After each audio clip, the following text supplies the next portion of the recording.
तो आप देखो इधर पर्यायवाची तो है चंद्रमा का, शशि, इंदु, राका तो रात्रि को बोलते हैं, गलत लिख दिया इसने। कई बार किताबों में त्रुटियां आ जाती है क्योंकि उनकी प्रूफ रीडिंग नहीं की होती। राकेश करो यहाँ, मधुकर, ब्रह्मर, बोहरा, मधुप।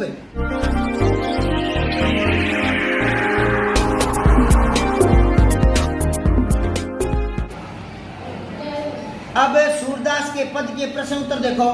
पहला प्रश्न है, अगर आपके कविता समझ में आ जाती है, कहानी समझ में आ जाती है, तो उसके प्रश्न उत्तर घर पर याद करने की जरूरत नहीं पड़ती। समझ में आई क्या बात है? तो देखो इसके प्रश्न उत्तर, कविता समझ में आ गई ना? तो प्रश्न उत्तर देखो, बालक श्री कृष्ण किस लोभ के कारण दूध पीने के लिए तैयार हो जाता था? चोटी बढ़ेगी, इसी लालच के कारण वो दूध पीने को राजी हो जाता था। कई बहलाने से मान जाते हैं और कई डराने से कि आहू आया, दूध पी ले, आहू आया। आहू कुछ होता है नहीं, लेकिन बच्चे को डरा करके दूध पिला देती है मैया, है ना? दूसरा प्रश्न देखो, श्री कृष्ण अपनी चोटी के विषय में क्या क्या सोच रहे थे कि चोटी लंबी होगी, मोटी होगी, बादलों तक ऊंची होगी, लंबी होगी, लेकिन ऐसा हुआ नहीं। हाँ, बलराम भैया की तरह लंबी होगी लेकिन उसकी हुई नहीं, इसलिए वो माँ से उलाहना देता है माँ को। तीसरा प्रश्न देखो, दूध की तुलना में श्री कृष्ण कौन से खाद्य पदार्थ को ज्यादा पसंद करते थे? दूध तो माँ धक्के से पिलाती थी, मक्खन। हाँ, मक्खन रोटी, ये लिख देना। चौथा प्रश्न है, तय ही पूत अनोखो जायो, जायो मतलब जन्म दिया है, कि तुमने अनोखा पुत्र जन्म दिया है। इसमें व्यंग्यात्मक भाषा है। व्यंग्य क्या होता है? जहाँ बात को सीधे ढंग से ना कहें, है ना, ताना मारे।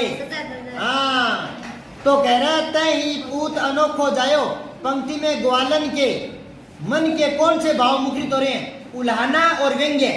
एक खीज भी प्रकट हो रही है, खीज, है ना? अगला प्रश्न देखो, मक्खन चुराते और खाते समय श्री कृष्ण कौन सा मक्खन बिखरा देते थे और क्यों?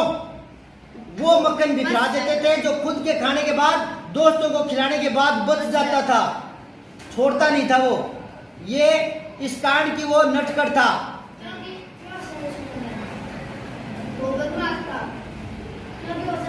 हाँ, अगला प्रश्न, दोनों पदों में से आपको कौन सा पद अधिक अच्छा लगा और क्यों? वैसे तो दोनों पद अच्छे लगे, लेकिन पहला पद जो है उसमें बालक के तर्क जो हैं वो अच्छे लगे। ब्रज भाषा की मिठास दोनों पदों में ही है।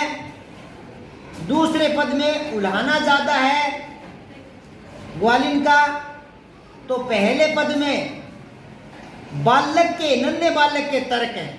नन्हे बालक के क्या तर्क हैं वो हमें ज्यादा अच्छे लगे हैं।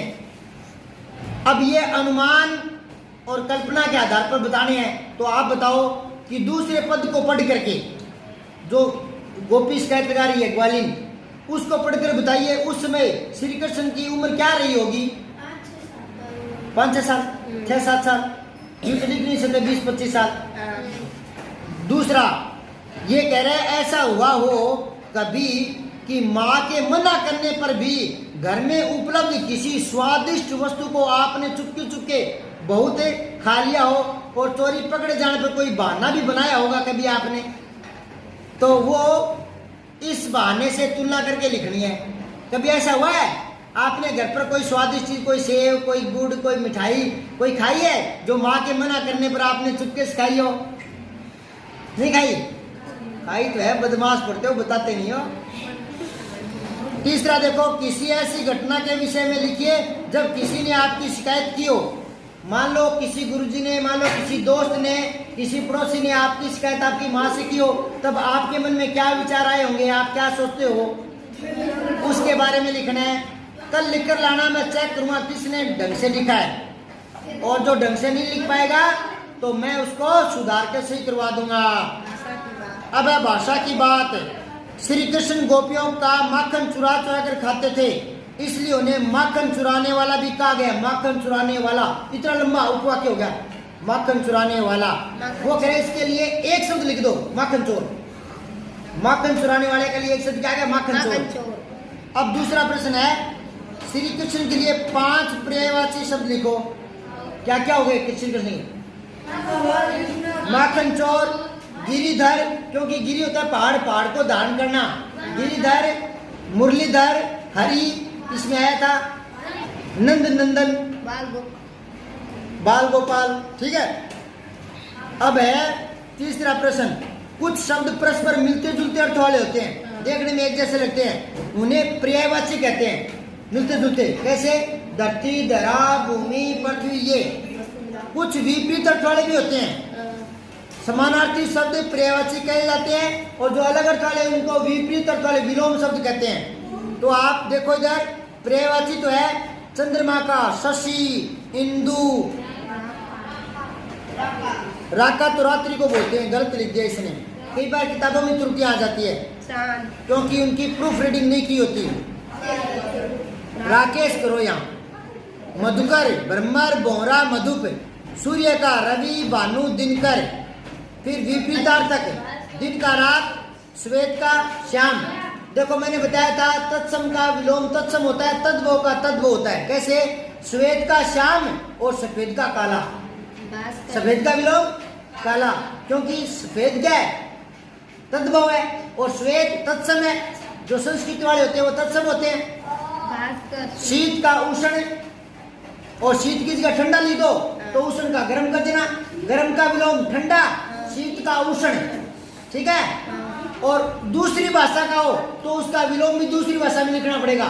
जैसे आ जाए खूबसूरत, तो इसका विलोम गंदा नहीं लिखना, खूबसूरत का लिखना बदसूरत। उसी भाषा में विलोम लिखना होता है, याद रखना। ये कई बार कंपटीशन में बड़े समस्या आ जाती है, अभी बता दिया मैंने। और आगे ये शब्दार्थ है, ये आपको करने हैं और घर पर जाकर याद करने हैं। ठीक है ना?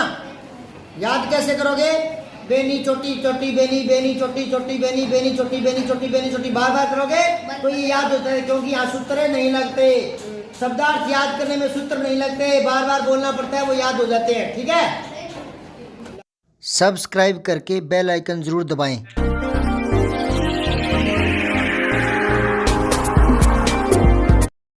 जय हिंद, विजय हिंदी।